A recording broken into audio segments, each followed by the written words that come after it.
নমস্কার, আমি তনুশ্রী মিত্র পাল, reiki master teacher.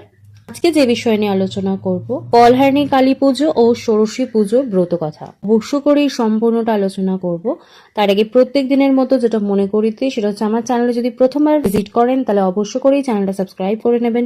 Video ভালো লাগলে একটা লাইক করবেন এবং কোথা থেকে ভিডিও দেখছেন সেটা অবশ্য করেই কমেন্টস করে জানাবেন এবং আত্মীয় স্বজন বন্ধু বান্ধবের কাছে প্রচুর শেয়ার করবেন যাতে সকলেই ভিডিও থেকে বেনিফিটস নিতে পারে। ভারতবর্ষের আধ্যাত্মিক ইতিহাস বহু যুগ যুগান্তকারী ঘটনা নিয়ে রয়েছে, কিন্তু তার মধ্যে একটি ঘটনা এক অদ্বিতীয় দৃষ্টান্ত হয়ে আজও বিরাজ করছে ভারতীয় মননে, সংস্কৃতিতে এবং আধ্যাত্মিকতার বোধে। এই ঘটনা একটি নির্দিষ্ট পুজোর অনুষ্ঠান মাত্র নয়, এটি নারীর স্বরূপ, দাম্পত্যের আধ্যাত্মিক ব্যাখ্যা এবং দেবদেবীর চেতনাময় মিলনের এমন এক অলৌকিক উদাহরণ যা সভ্যতার ইতিহাসে দ্বিতীয়টি খুঁজে পাওয়া দুষ্কর। এই ঘটনা কলহারিণী কালী পুজো ও ষোড়শী পুজো। 1872 সালে জ্যৈষ্ঠ মাসের অমাবস্যা তিথিতে দক্ষিণেশ্বরের বৃত কক্ষে ঠাকুর শ্রীরামকৃষ্ণ পরম আদরে, পরম শ্রদ্ধায়, পরম ভক্তিতে স্ত্রী সারদা দেবীকে ষোড়শী রূপে পূজা করলেন। ঠাকুর তখন একজন সিদ্ধ পুরুষ।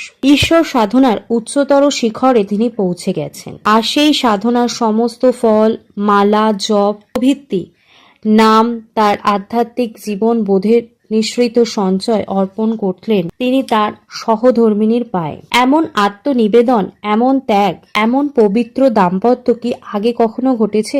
এই পুজো ছিল নিছক কোনো পারিবারিক পুজো নয়। এখানে দেবতা আরাধ্যারূপে স্বয়ং তার পত্নীকে উপলব্ধি করলেন। আধ্যাত্মিক মিলন ঘটল সাধক ও শক্তির, যেখানে ঠাকুর ছিলেন সাধক রূপে, সারদা ছিলেন আদিশক্তির প্রকাশ, দেবী রূপে। এই ঘটনা নিঃসন্দেহে ভারতীয় ধর্ম ও দর্শনের ক্ষেত্রে এক যুগান্তকারী মোড়। নারী দেবী সহধর্মিণী তিন রূপে এক মহাশক্তি। ভারতীয় সংস্কৃতি নারীকে শক্তি রূপে মান্যতা দিয়েছে বহু যুগ ধরে। শাস্ত্রে, পুরাণে, ধর্ম দর্শনে সেই নারী একাধারে জননী, পত্নী, দেবী, সাধন সঙ্গিনী। কিন্তু রামকৃষ্ণ এই ষোড়শীর এই শাস্ত্রীয় ভাবনাকে বাস্তবের বুকে এক নতুন যাত্রা দিল। যারা বলে আধ্যাত্মিকতায় নারী স্থান দ্বিতীয়, ঠাকুর তাদের দর্শন দিয়েই বুঝিয়ে দিলেন সাধনার মূলে রয়েছে শক্তির সঙ্গে ঐক্য।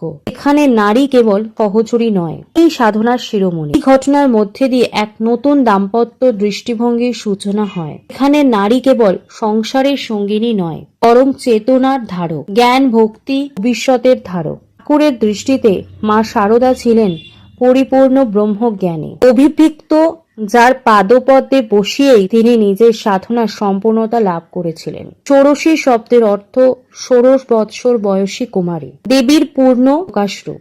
এই পুজো সাধারণত তন্ত্রশাস্ত্র অনুযায়ী আদ্যাশক্তির উপলব্ধির এক বিশেষ রীতি। ঠাকুরের ষোড়শী পুজোর শাস্ত্রীয় বিধান মেনে সারদা মাকে এই মহামায়া রূপে আরাধনা করা হয়। এখানে শুদ্ধ প্রেম, পূর্ণ ভক্তি, একনিষ্ঠ শ্রদ্ধা আর ঈশ্বর চেতনার মিলেমিশে একাকার হয়ে যায় সংসার ও সাধনার সীমারেখা। ঠাকুরের মুখে যখন উচ্চারিত হয় মম ব্রতে তে হৃদয়ং ধাতু আমা মানুচিত্তং তেহস্ত, তখন তা কেবল একটি বিবাহ মন্ত্র নয়, বরং চিরন্তন আত্মিক বন্ধনের প্রতীক। সেই বন্ধন ঈশ্বর লাভের পথকে দাম্পত্যে পরিণত করে, আর দাম্পত্যকে ঈশ্বর সাধনায় উত্তীর্ণ করে। কালী, কালে হরণকারিণী ও মোক্ষদাত্রী। এই পূজা শুধুমাত্র দাম্পত্যের মহিমা নয়, আলী তত্ত্বের এক অনন্য উপলব্ধিও ঘটে। আলী তত্ত্বের এক অনন্য উপলব্ধিও বটে। কালী কালকে হরণ করেন। তিনি সৃষ্টির আদিতে যেমন ছিলেন, বিনাশেও অন্তিমেও তেমনই বিরাজমান। দশম মহাবিদ্যার প্রথম এবং প্রধান রূপ কালী। তিনি মহাকাল, শিবের চরণতলে স্থান করেন। তিনি রুদ্র, আবার করুণাময়। তিনি ভয়ঙ্করী, আবার মা। কলহারিণী কালী এই রূপ, যিনি সাধকের জীবন ফলের অর্থাৎ কর্মফলের হরণকারিণী। তিনি কর্মফলের বন্ধন থেকে জীবনকে মুক্ত করে মোক্ষের পথে নিয়ে যান। জ্যৈষ্ঠ মাসের কৃষ্ণ চতুর্দশীর এই পুজোয় মৌসুমী ফল যেমন আম, জাম, কাঁঠাল, লিচু প্রভৃতি নিবেদন করা হয়, যা প্রত্যেক সাধকের নিজ জীবনের ফল, তা সে অর্পণ করে দেবীর চরণে। এক বিপ্লবের জন্ম। এই পবিত্র মুহূর্তে দক্ষিণেশ্বরে ঠাকুর যখন মা সারদার পূজা করলেন, তখন কেউ ছিল না, না কোনো শিষ্য, না কোনো ভক্ত, ছিল কেবল দেবী আর পুজো। কিন্তু বিভৃত পুজো পরিণত হয় এক সামাজিক ও আধ্যাত্মিক বিপ্লবের জন্ম মুহূর্তে। চিরকাল যারা নারীকে অন্তঃপুর বাসিনী হিসেবে দেখেছে, তাদের চোখে ঠাকুর দেখালেন নারী মোক্ষদাত্রী। ঘটনায় পট পরিবর্তন ঘটালো দাম্পত্যের সম্পর্কের, নারীর সামাজিক অবস্থানের, আধ্যাত্মিক পরিমণ্ডলে এক গভীর ব্যাখ্যায়। তাই বলা হয় রামকৃষ্ণ ও সারদা কেবল দম্পতি ছিলেন না, তারা ছিলেন আদর্শ দেবদেবীর মানবরূপী প্রকাশ। এই রূপ এতটাই শুদ্ধ, এতটাই অলৌকিক যে তা কেবল হৃদয় দিয়ে অনুভব করা যায়। উপসংহার নতি, এই মিলনের প্রতি ঠাকুর শ্রী রামকৃষ্ণ বলেছিলেন, যে নারী মা, সে নারী প্রেমিকা, সে নারী শক্তিরূপিণী। আর সারদা দেবী বলেছিলেন, আমি আর কে, আমি ভগবতী, আমি আত্মিক। উপলব্ধি যখন এক মহা পুজোর মাধ্যমে ঘটে, তখন তা কেবল একটি আনুষ্ঠানিকতা থাকে না, তা হয়ে ওঠে এক মহা শিক্ষা।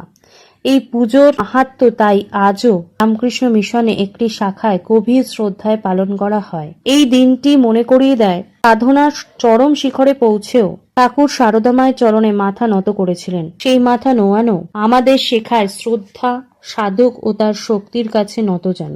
এই দিন, এই পূজা, এই সম্পর্ক আর এই চেতনাই হয়ে থাক নারী মুক্তি, দাম্পত্য ধর্ম এবং আধ্যাত্মিক ঐক্যের এক চিরজাগতিক রূপ। অবশ্য করেই এই ভিডিও মিস করবেন না, প্রচুর প্রচুর শেয়ার করুন যাতে সকলে এই ভিডিওর বেনিফিটস নিতে পারে। আজকে আমি আলোচনা এখানেই শেষ করলাম। সকলে সুস্থ থাকবেন, ভালো থাকবেন, নমস্কার।